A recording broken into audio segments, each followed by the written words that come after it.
So you'll be able to, downstairs with this second half of the bookcase with a mirror that has all the Hebrew in the morning. There should be say for just Basa Vagami. It doesn't matter if it's Aleph or Beis. All the Basa Vagamis are on safe. You know what I mean? If you can find it. Thank you.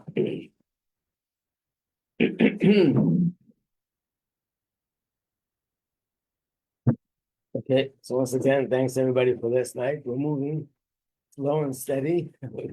We still got some miles to cover. So hopefully tonight by 10 o'clock we should get there.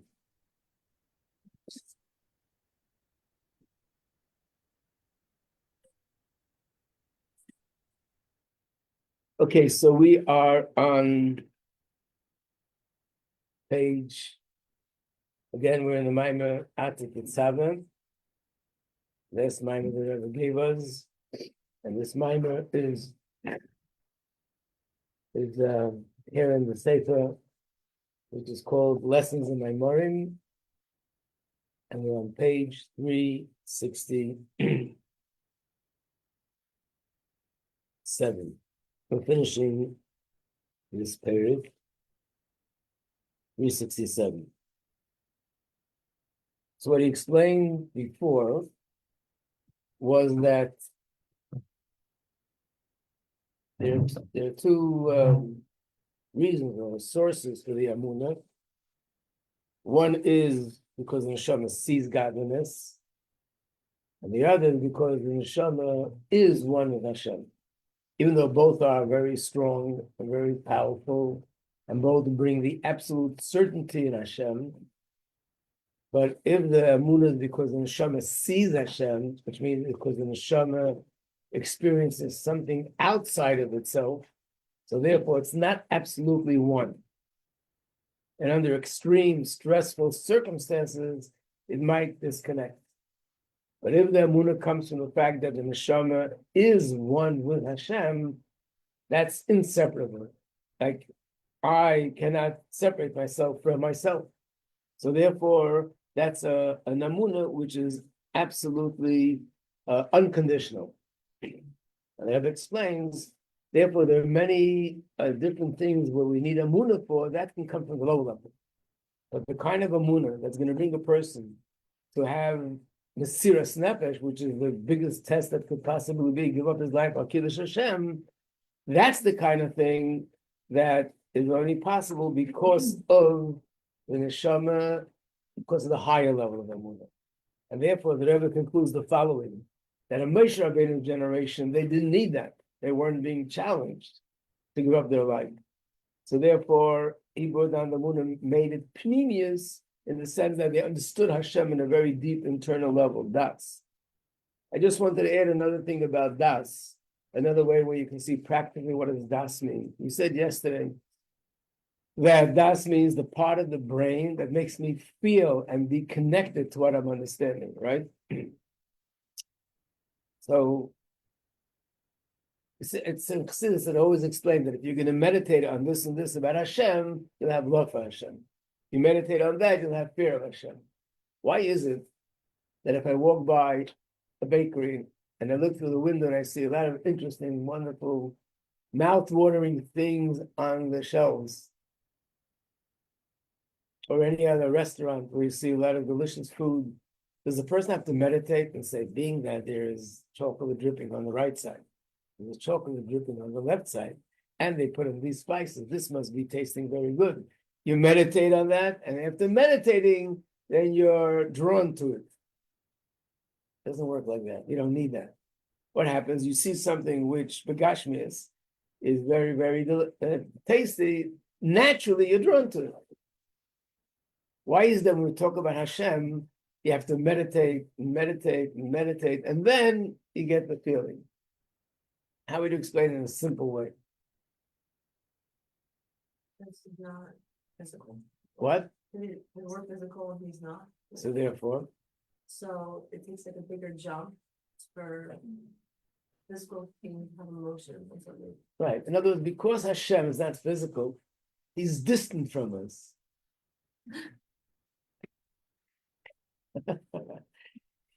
Hashem is distant from us. Spirituality is distant from us. It's like another reality.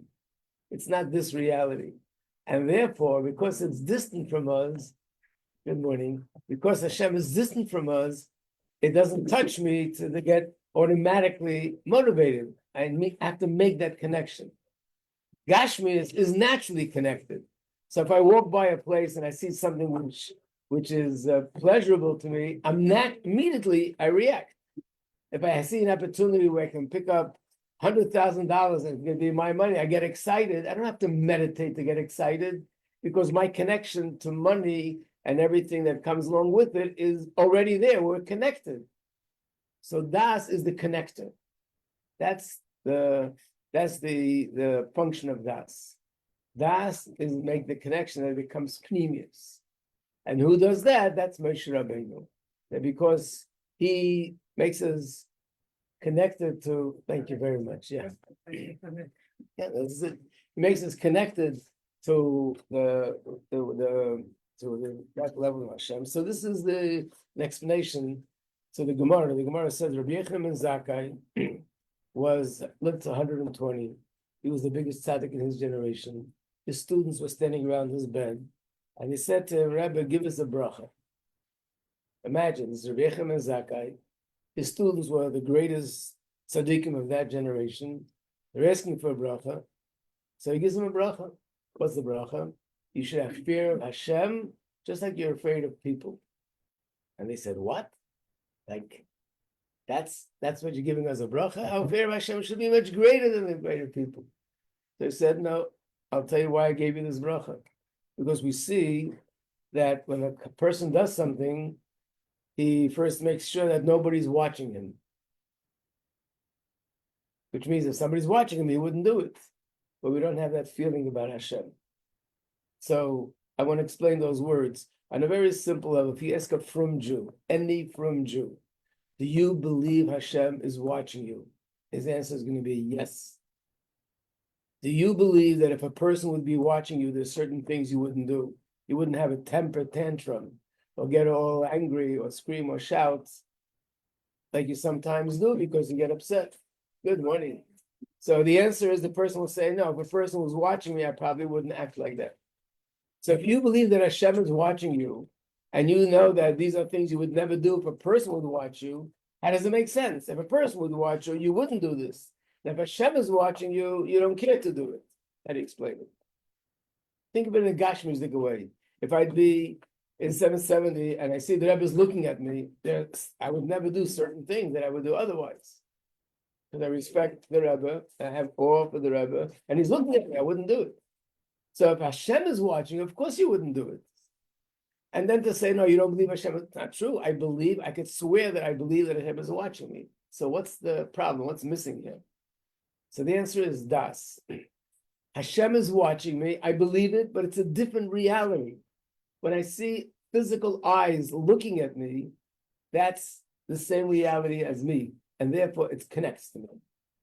That's the answer. So the part of the brain that makes that connection, that I should think about Hashem and be able to be connected, that part of the brain is called, that's the das. So when you use your das, you feel that connection. And then when you think about Hashem, you get really excited. That's how it works. So that's Moshe Rabbeinu.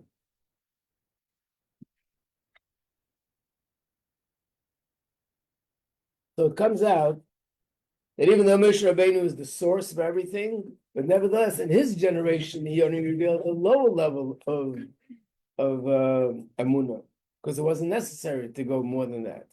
And in the generation of Golus, the tzaddikim and the leaders of the generation, they revealed a higher level because the Yidden needed to have Mesiras Nefesh. Okay? So now, really I want to go to the questions, but I want to get the flow, so let's go to Zion. Now this is a mimer about Purim, so now everything connects it to Purim. Do it's known Shamasiris Nefesh B'Peil Al Teira Mitzvah Shakol Yisrael. So it's on page 370. Siras Nefesh B'Peil, which means you didn't. Not only, when you say Shema, you're supposed to think, I'm ready for Mesiras Nefesh. But when was there a time when they actually physically put their life on the line? During Purim. Bizman Gezeres Haman. And in fact, it's more than Chanukah. Mesiras Nefesh, the Chanukah, Bizman Gezeres Yavan, when it was the time of the Greeks and the Gezeres, in those days, the decrees, the ones who had Mesiras Nefesh, which means they went out to fight against the huge Greek army, were mainly a small group of people, Matisyahu and his children. There's Rashi in Chumash that says altogether there are 12 people that were fighting. That was a miracle. That 12 people were able to defeat a huge, trained Greek army. So that was Mesiras Nefesh. But Purim, Mesiras Nefesh is man Gzeres Haman, so B'chol Yisrael. But in Purim, it was Mesiras Nefesh of all the Yidden, because all the Yidden, they had this threat over them, and if they would have, God forbid, gone over to the other side, their life would have been spared, and they didn't. It says in the Medrash, Mordechai in his generation was equivalent to Moshe in his generation. So how come the Gemara says this about Mordechai? We said before, good morning, is Pashtusa the Moshe B'chol Dara. There's an extension of Moshe Rabbeinu in every generation. We're actually using the sefer here that's right in front of you. Yeah. We're on page 371. It says that, but the difference is, it says it specifically about Moshe.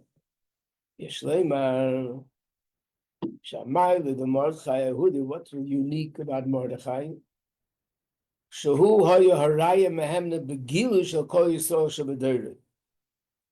In every generation, there's someone who is like the shepherd of the generation, which means this person is the spiritual leader, and he inspires the generation with Emunah and inspires them to learn Torah in a spiritual way. You don't necessarily always see it in a way that you can see with your eyes, how this person is inspiring the whole generation. So there's no doubt someone like Rashi was probably the leader in his generation. Rambam was the leader in his generation. But technically, Rashi lived in a place in France, and Rashi's influence was local. Yes, Rashi wrote the commentary, but other than that, Rashi, Rambam, other great tzaddikim, you didn't see openly how they were the leaders of the whole Jewish people. The mile of Mordechai was that he was openly the shepherd of the generation, just like Moshe Rabbeinu. Just like Moshe Rabbeinu. He was the one that inspired all the Yidden, and he empowered them to have das in Hashem. Same thing with Mordechai, that he openly was the leader of the generation. He was the one who was leading things and that whole generation. 372. Moshe Rabbeinu's generation is called Der Deya, generation of knowledge. Again, if you notice, the word is Deya. Deya is like the same word as Das. But by Moshe Rabbeinu, how did it express itself? That he is the faithful shepherd, and he's the shepherd that feeds Yidden with Emunah. That expressed itself with the fact that he inspired them with Emunah, with a deep understanding of Hashem. Das. That he brought the das to all the people in the generation. Does that mean that he just like showed them as an example, or was like something happening that they couldn't see that? No, when we say that he accomplished this, means it was a spiritual thing that he. Remember, we said the other day that every person has das. The reason why a minor, a katan, is not responsible for Torah mitzvahs, even though he might be intelligent, not only intelligent, he might even be brilliant, but halachically is still exempt from mitzvahs. And the reason is because he doesn't have das. What's das? It's that part of the brain that internalizes it and connects you to it. So even though we have das, but when it comes to understanding Hashem, it's still distant from us. So Moshe Rabbeinu, spiritually, he's the one that opens up and sort of nurtures the das within us that we should be able to internalize our knowledge of Hashem. Not only know about him, but internalize it. It's all happening spiritually. This is happening spiritually. It's even the nourishing. Right. Now, technically, he taught Torah, which means he met with the Yidden, he spoke to them. But when he spoke, it wasn't just speaking, he was also being mashpia to them, spiritual power. Which power? Mainly that they should have this das, that they shouldn't only know about Hashem, sort of intellectual knowledge and intellectual information, but the knowledge should become part of them, become one with them. And that would influence them in a previous way. Yes, you want to say something? Yeah, I'm gonna ask, how does that fit with, thought the desert and generation of the desert, like, blinked a lot, like, and they seem to like, I mean, on Shvat, it just seems like they didn't always move out, like they're, like, when. All the different challenges that they had, that they didn't have Emunah and they were. Or is it time to like, isn't it more like it skips a bunch, so like maybe it's time to do it back. Well, it could be that in general, if you see Rashi says in Chumash, most of the issues really came from Dosan and Abiram, came from the Erev Rav, which means doesn't mean that all the Yidden were in that place. But they were, even when it talks about Egel Azov, you see there's a number of people that they worship the golden calf, but don't forget there was 600,000 Yidden. And all out of the 600,000, only a few thousand did it. So I guess in general, that's called the Dor Deya. And then unfortunately, there were people who failed the test. I have to understand also another thing, that even if Moshe Rabbeinu gives a person this spiritual power, we still have free choice to use it or not.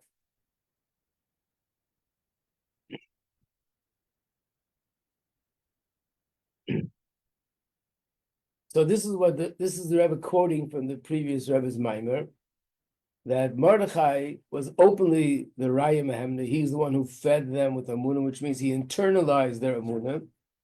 But Mordechai hoyagilu inyan zeh, adei shagilu keich hamasiris nevesh b'kol anshe dereh. He was the one that he sort of opened up and he empowered everyone. Everyone has the power from Mesiras Nefesh, but he brought it to the surface because in that generation it was necessary. So in that way, Mordechai is, we can draw a parallel between Mordechai and Moshe Rabbeinu versus leaders in other generations. Not in all, in certain generations, you saw more openly that this person was the leader. Everyone turned to this person for advice, for guidance. This is one person in their generation. And that way, Mordechai was unique. Then the Rebbe adds, and the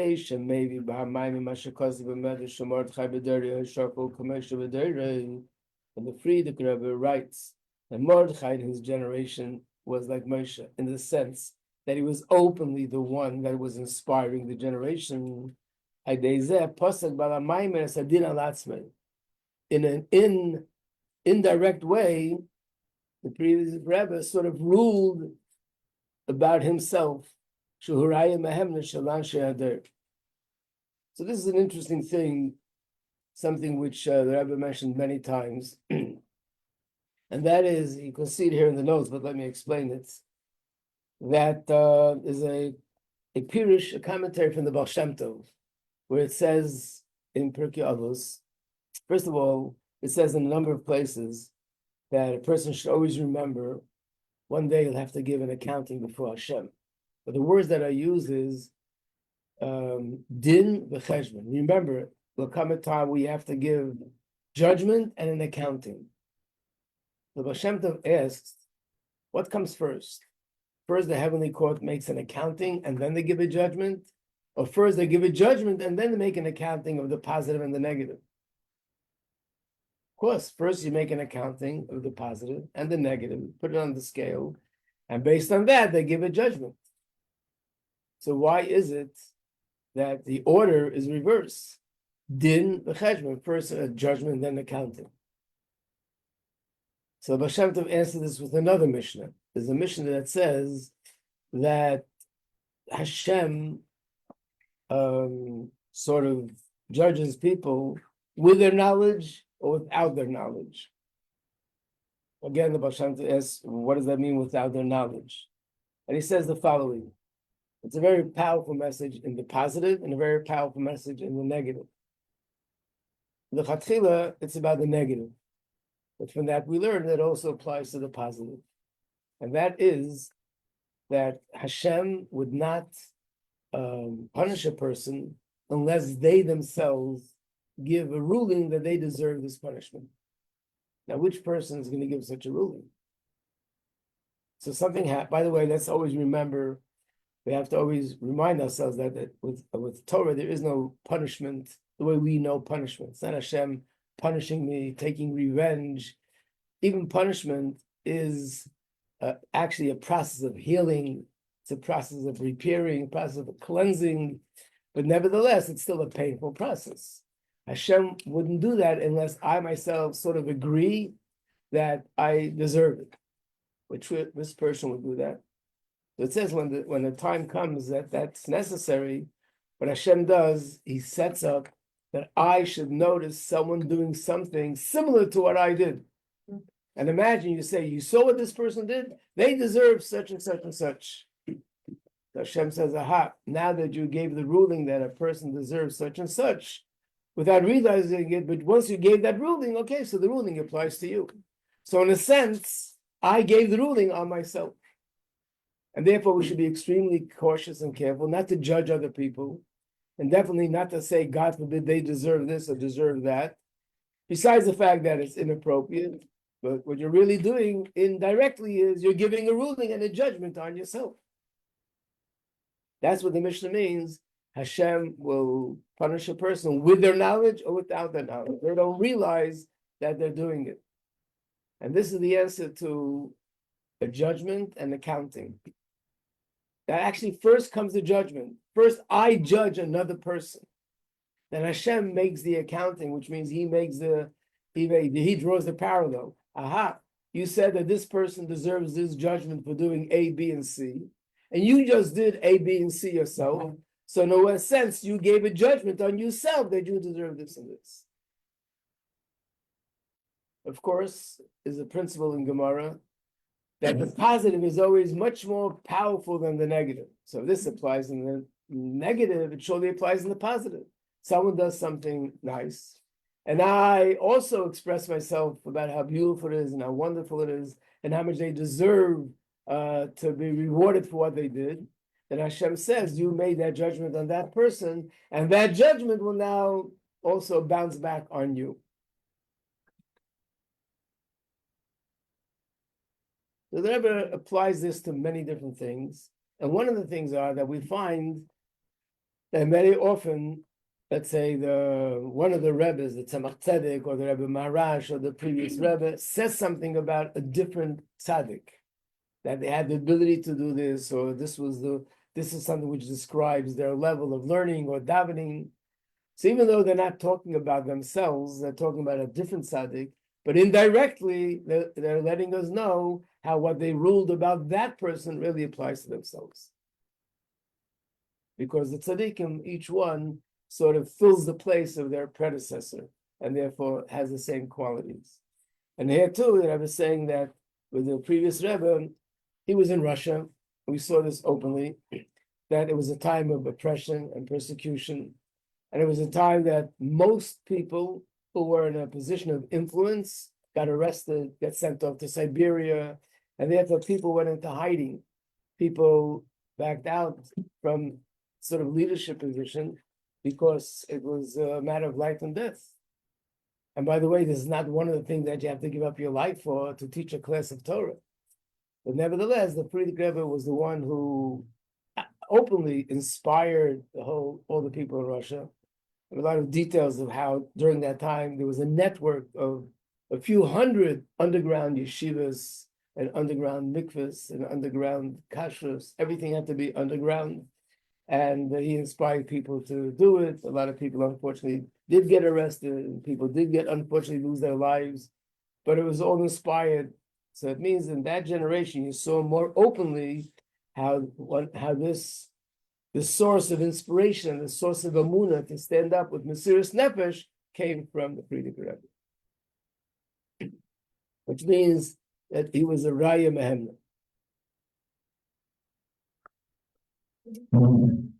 What? This is the Rebbe speaking about the previous Rebbe, yeah. And when it's changing, when it changed from the friends to the Rebbe, what point change it? The whole Mamar is constantly quoting something from the previous Rebbe's Mamar, and then the Rebbe adds, yeah. It's not like said in the box. Can you explain again what you said about how the tzaddikim judgment that they make is on themselves? So the Rebbe is saying that the same applies in the positive, in general. So one of the ways that the Rebbe applies it is that when you find that certain tzaddik speaks about another tzaddik, talks about their level of davening or learning, or the way they were devoted to their community, or anything in how it was outstanding, even though they're talking about a different tzaddik, but by judging them, they're really also judging themselves, letting us know indirectly from that we understand that they themselves were also following in that path. There's a lot of things that are based on that, which means there's certain things where it says the Alter Rebbe did such and such. We don't find that it says that about a different Rebbe. But from the fact that this Rebbe said this about the Alter Rebbe, it's in a way we understand that it also applies to them. Again, the chain of Rebbes is like each Rebbe fills the place of his predecessor and continues on to the further. So therefore, he has the qualities of the tzaddik that preceded him are being transmitted to the next generation. And so they all have all those same qualities.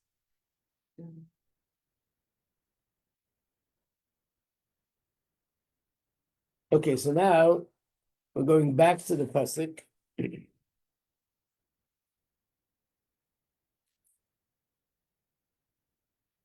Is that also like a practical thing that Moshe Rabbeinu had all the Jews together, they were all in one place? Mordechai, was that like the most of the Jews were in Shushan, so he had them all, really could influence them physically? But we know the Jews were really spread out in 127 Right, countries. But I guess the majority were there. So that means that means all the Jews that were everywhere in every little province were also standing with Mesiras Nefesh. No, but the leaders of the generation, the Sanhedrin, so to speak, or whatever, the Torah leaders were in Shushan, and he was part of it. Right. And he was the one who spoke out, and he was the one who was leading the Yidden in that generation. Right, but all the Jews in all the other provinces, they all followed Mordechai, or I guess he travel. Like I'm just thinking, Yeah. I mean, they didn't have internet in those days, but apparently the message was spread out all over, right? and they were all standing with Mesiras Nefesh. I just want to remind you, also, we learned about this, for those of you who were here last year, that part of the issue in the time of Purim was also a matter of Emunah. What was the issue in those days? So the issue was that the Yidden were in Golus, and they were told in advance they're going to be in Golus for 70 years. And what happened was 70 years were over, and they left Babylon, they went to Eretz Yisrael, they started to build the Beis Hamikdash, and then a few years later, the king told them to stop and wouldn't allow them to build the Beis Hamikdash. And then at that point, Babylon was gone, now Persia took over. So what happened was that people were saying, look, that prophecy that at the end of the 70 years, the Golus will be over, is not being fulfilled. Because the 70 years are over, and it didn't happen. So therefore, what do they conclude? If we're going to be stuck here with this people and this country, so let's join them. Because if you can't beat them, let's join them. And that led to assimilation. On the other hand, it's not true. There was a prophecy they're going to go out of Golus after 70 years. Later, we find out that they miscalculated. they counted the 70 years wrong. But who was the one that strengthened everyone and told them with absolute certainty that the 70 years didn't come yet, and it's soon going to be finished, and then we're going to go out, and we're going to have the third Beis Hamikdash, and that encouraged them to be strong? That was Mordechai. In fact, one of the stories in the Medrash is that Haman, he went to see what Mordechai is doing, and he was teaching children. And what was he learning with them? He was preparing them to know the halachas of how to do certain korbanos. In other words, he was inspiring them with the Emunah that soon we're going to have a Beis Hamikdash, and soon we're going to be doing all these korbanos, that he's actually preparing them to know the halachas, just like we prepare for Pesach, we prepare for Purim, we're preparing for this. Other Jews gave up, it's never going to happen. And he was encouraging them, and that gave him the strength to have Emunah. So it says that even the leaders of the generation, other leaders, weren't really openly encouraging everybody because they were confused themselves. They didn't understand. The 70 years were over, and they didn't understand how it fits. They knew that it has to be true, but they couldn't be so strong about it. So in a sense, he was one of the main person that inspired everybody in all the 127 countries to have Emunah. And not only that, but to not, God forbid, go over to the side of Haman and to be strong as Jews.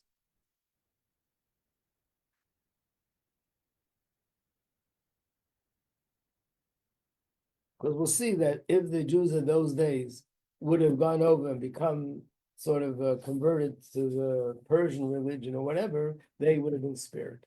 So they had Mesiras Nefesh.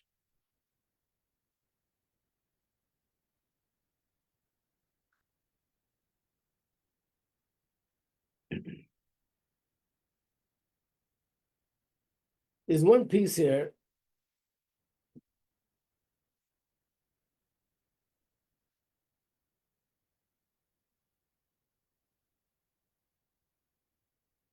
This last piece in the Mamar, it's very hard to understand. So I want to first go a little bit further, and then later we'll go back. I'm talking about page 374. But I want to go back. I want to go to 379, start from there, and later we'll go back to this page.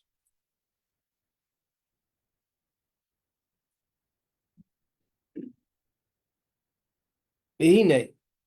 In the pasuk it says, "V'kibel Yehudim es asher chelu lases."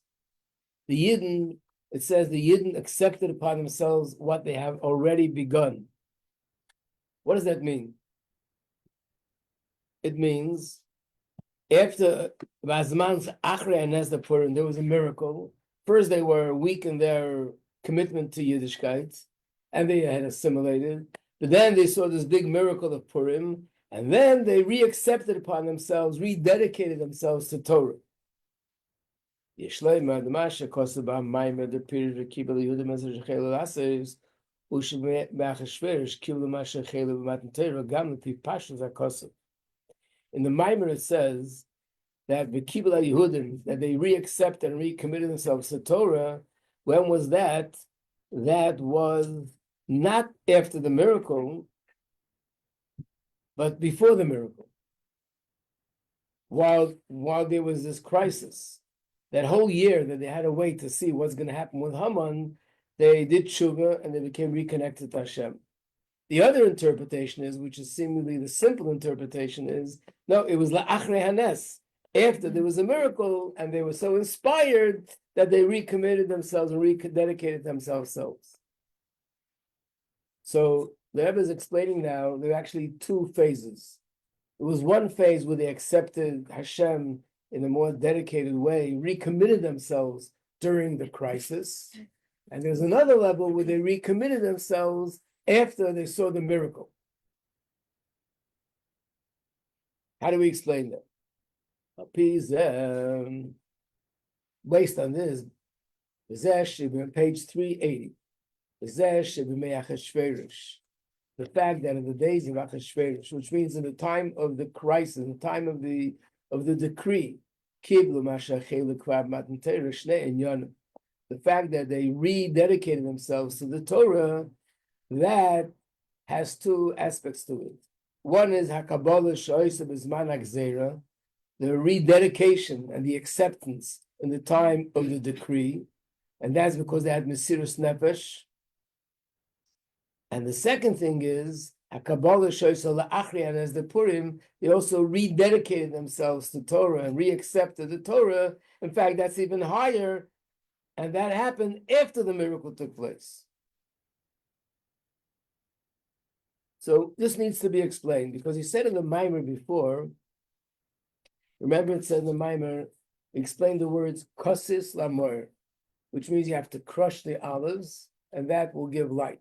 You want to light a candle in the Beis Hamikdash. You need oil. An olive is not going to help you. How can that be? The olive is the source of all the oil, but it's not oil, it's an olive. You have to squeeze the olive. When you squeeze the olive, there's oil, and with this oil, you can have a light that otherwise you wouldn't have. Spiritually, it means that when you can go through a time where they're being oppressed, where they're being crushed, figuratively speaking, what happens is that this brings out the oil, brings out something in them, just like oil is something very valuable, very precious, but it's hidden in the olive. And by crushing it, you bring it out. So too, you didn't have this deep, inherent connection to Hashem. And when the fact is that they have to have Mesirus Nefesh, it comes out in the open as a result of the fact that they were crushed. So that we understand, that during that time when there was a decree, something deeper came out, and they rededicated themselves to Hashem. So this is connected to something which is found before in the Mamar. Some of you maybe remember, maybe Rabbi Duber went into the details, but there's a very beautiful explanation of Chassidus. It says, and this is related to the parsha we're going to learn next week about the Torah, that when the Yidden was standing by Har Sinai, Hashem took the mountain, held it over their head, and he said, if you're going to receive the Torah, great. If not, I'm dropping it on your head, and that's it. And the Yidden said, with all the inspiration, Nasa b'nishma, we'll do everything you say. What does that mean? In fact, this is what it means that Yidden re-accepted. The Gemara says that when they received the Torah, it was in a sense by force. They were forced to receive it, because Hashem held the mountain over their head. But in times of Haman, Hashem didn't hold the mountain over their head, so they did it willingly. But the question is, what's the difference if you're being forced because you have a mountain over your head, or you have Haman over your head? Same thing.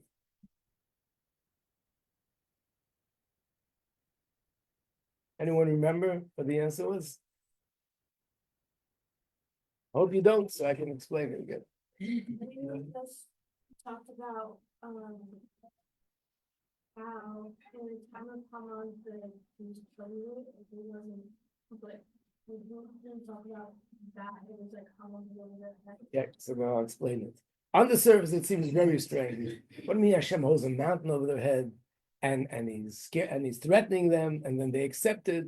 If that's the case, why do we make such a big fuss that they said Nasa v'nishma? They were forced. And then how could we say that in times of Haman, we sort of rectified that, and then we really accepted the Torah? So this is the way he's explaining Chassidus. No, when the Yidden said Nasa v'nishma, they said it with all their heart and all their soul, with absolute passion and love. The way Chassidus explains it is that we find in many places that a mountain represents love. It says that Abraham was compared to a mountain, Yitzhak compared to a field, Yaakov is compared to a house. And there's an explanation. I don't want to go into it because the clock is racing with me. So let's just take it for the moment that a mountain represents love for Hashem. Just like a mountain extends outside of the ground, love means when I extend myself to another person, I'm drawn to another person. I go out of myself and I'm drawn to another person. So what happened was by Matan Torah, Hashem revealed to the Yidden that they should feel consciously Hashem's unconditional love for every single Yid. It says in Chumash, "V'hapti eschem Omer Hashem." Hashem says to the Yidden, I love you, and Hashem's love is unconditional. And normally we don't feel it. Hashem opened up the doors that we should feel His love. There's a rule about love. There's a pasuk where it says, "Kamayim aponim al aponim, kin lev adam al adam," which means just like water reflects a face. If I show a smiley face, I'm going to see a smiling face in the water. If I show a sour face, I'll see a sour face in the water. That's how one heart reflects another heart, which means if I have a feeling of love for another person, naturally, that will bring that person to feel love towards me.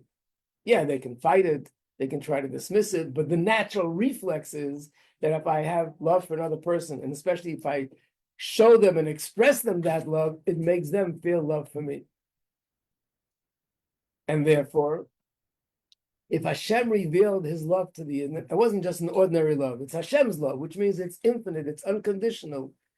Therefore, they responded with the greatest love for Hashem. Metaphorically, we're considering this as if it was forced upon them. It means that being that the love that they had came as a result of Hashem sort of imposing his love on them, so the fact that they returned love wasn't really coming from them, it was a reaction to Hashem's love for them. In the times of Haman, did Hashem show the Yidden his love? Not only didn't show his love, this is considered a time in history. There was never ever such a time before or after that Hashem hid his love from us, actually appeared as if he has the opposite than love, because there was a decree that every man, woman, and child, God forbid, be eliminated. So therefore, at that time, when Hashem hid his love completely, and we turned to him with our love, that love came from us.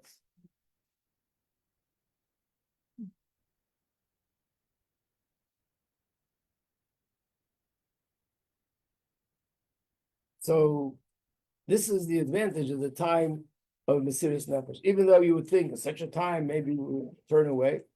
But that was, in other words, what happened in the times of Haman was like, in some way, the culmination of what happened by Matan Torah. First, Hashem showed us his love. We responded with love, but that wasn't the real thing. And 1,000 years later, pretty much 1,000 years later, came a time, now we have that love on our own. And I just want to add, in a certain sense, it's like everything else. A baby is born. The mother does everything for the baby. She bathes him, she feeds him, she puts on his clothes, puts him to sleep. He doesn't do anything himself. She does everything for him. Slowly, she weans him of that, and she gets him to do things independently. He eats himself, and he drinks himself, and he dresses himself, and goes to sleep himself. At least she tries. And then eventually, slowly, he becomes an independent person. Spiritually, a similar thing happened with the Yidden. Initially, when you went out of Mitzrayim, Hashem revealed himself in the 10 plagues and the splitting of the sea, when they were Matan Torah, and they saw spirituality with their eyes, they saw miracles in the desert, food falling down from Shemayim, they saw the clouds. In other words, Hashem was on top of them and revealed himself to them, because that was the beginning. That was our infancy. And then Hashem gave us prophets who revealed what's going on in heaven, what's happening. And all these things was Hashem sort of nurturing us openly. And then slowly he started to wean us of that. It came to a point where the Beis Mikdash was destroyed, and now he was totally hidden. That was his decree. And now Hashem is saying, at this point, you should be able to stand on your own 2 feet. And that's what happened. We rose to the occasion, and we came out with this love for Hashem, which comes from us. And that's why this is considered re-accepting the Torah. But it wasn't just the first time it was no good, and the second time it was good. This is a process. That's a process of growth. First, Hashem was the one who was nurturing us openly, and then slowly, we had to become and stand and be in our own feet in the times of Golus. Rabbi Majeski. Yeah. One thing doesn't make any sense. One thing? Wow, you're pretty good. Yeah. There's no time in history of the world that every Jew agreed to one thing. How is it possible? Every Jew stood with the serious like, there was no argument. It was just everyone. It was the only other time I was in Matan Torah. Right. So he has the other time. No arguments. No. Because what happened was when the essence of the neshama comes out, on that level, we're all in the same place.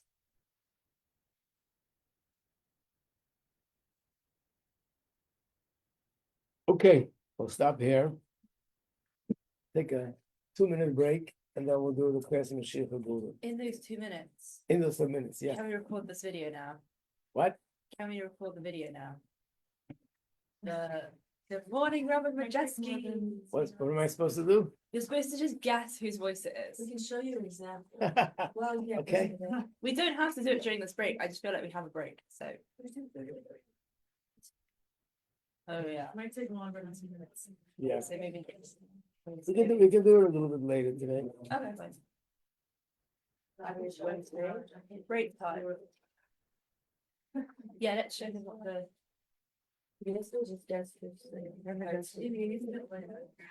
Thank you. The very latest here. I thought it would be good to do it now, so that we don't hear. Yeah. Why? Really? Now? Well, oh yeah, she does. We say hello to her. No, I said, I need. But we're gonna say good morning, Rabbi Majeski.